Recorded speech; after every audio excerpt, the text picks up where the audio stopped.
Certain temps, par la montée en puissance et la répétition des actes de banditisme urbain, des jeunes des différents coins de la ville s'affrontent à mains armées, en plein jour, et sèment ainsi la terreur au sein de la société. À l'issue de ces affrontements, ce sont des cas de blessés et de décès qui sont rapportés. Suivez cette chronique qui est signée par votre rédaction.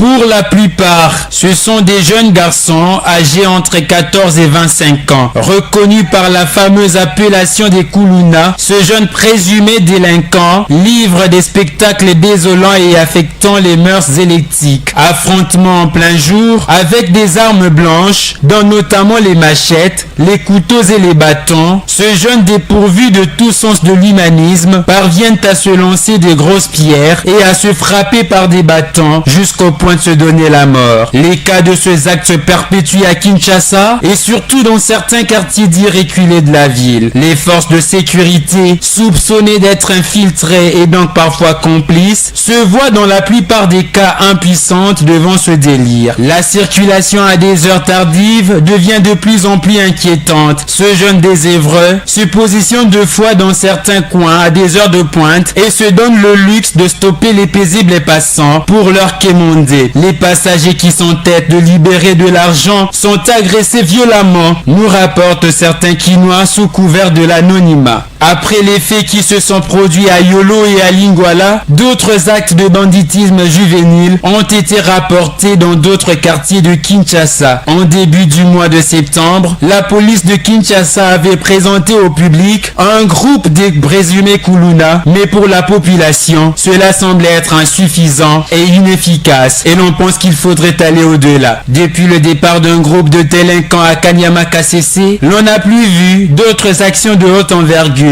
Pour lutter contre ce phénomène, se plaignent quelques Kinois. De ce fait, la population appelle les autorités de la police à prendre des mesures sérieuses pour ce jeune délinquant qui sème la désolation dans la capitale congolaise. Et on termine